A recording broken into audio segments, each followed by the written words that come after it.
It wasn't the most pressing issue for the Miami Dolphins this offseason, but it was arguably the most prevalent for fans. What would the team do with Tua Tagovailoa's fifth-year option? The deadline to exercise a fully guaranteed team option was still 2 months away when the team reportedly told the fourth-year quarterback they would do so Friday, locking him into a $23.4 million salary when it kicks in during the 2024 season. Picking up Tagovailoa's option received the most attention, but the Dolphins have made major moves over the past week to clear salary cap space before the league year begins Wednesday. They went into the weekend $25.2 million under the cap, according to roster management system data. They also plan to designate cornerback Byron Jones as a post-June 1 cut, which will save the team another $13.6 million. Now that its starting quarterback is taken care of, here's what's next for Miami. Find a running back. The Dolphins have exactly one running back on their roster prior to the start of free agency, backup Salvon Ahmed. They'll need to add starting caliber talent and depth to the room. Two big names are rumored to be available via trade in the Minnesota Vikings' Dalvin Cook and Tennessee Titans' Derrick Henry. After restructuring the contracts of Tyreek Hill, Terron Armstead and Bradley Chubb, Miami can afford to take on the salary of Cook or Henry. But will the Dolphins be willing to part ways with the necessary capital to get them to South Florida?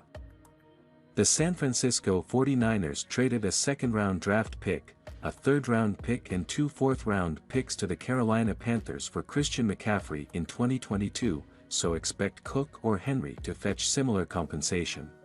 Pending free agents include Miles Sanders, Rashad Penny, Kareem Hunt or last year's leading rushers in Miami, Raheem Mostert and Jeff Wilson Jr., were very open to those guys coming back, Dolphins general manager Chris Grier said recently at the Scouting Combine.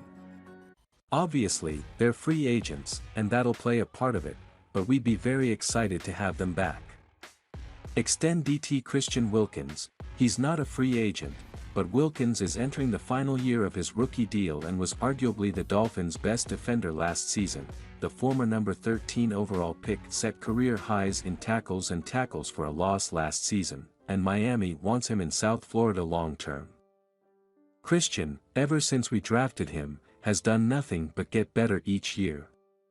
He is a tireless worker, as we've talked about, Grier said. You guys have heard me talk about how he works around the building. He's in every day. He's still in during the off-season. I've seen him around more than anyone. He loves the game. He loves our organization. We love him. We'd like to have him here for a long time.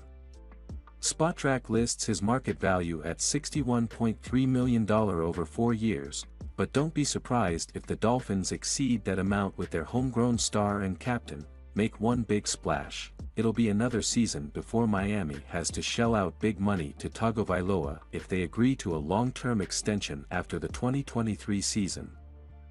So they don't need to pinch pennies quite yet. That doesn't mean this offseason should be full of reckless spending, but the Dolphins have cleared enough space to go after one of the top free agents on the market. Several names fit at least minor needs. Cornerbacks Jamal Dean and James Bradbury could fill the void left by Jones' release, although the former will be among the highest-paid cornerbacks this offseason. One potential big name to watch is Buffalo Bills safety Jordan Poyer, who teased his interest in joining the Dolphins on his podcast last month. He has a home in Fort Lauderdale and would fit nicely alongside Jevon Holland in defensive coordinator Vic Fangio's system. He doesn't necessarily represent a need, however, as the Dolphins do have Brandon Jones coming back from a torn ACL, the San Francisco 49ers Mike McGlinchey and Kansas City Chiefs Orlando Brown Jr. are the top tackles available, although the Dolphins still seem high on 23-year-old Austin Jackson, who spent most of last season sidelined with an ankle injury. Austin was playing really good. He was the one we were talking about all preseason. And then he gets hurt week 1 on kind of a fluke thing, Grier said in January. Then he comes back and has the same injury, which is a 1 in a million thing. Again, he's still young, a lot of upside, needs to keep developing. Most of the Dolphins' moves this offseason will add depth to an already competitive roster, but they have room for at least one major splash as they look to take the next step as legitimate Super Bowl contenders.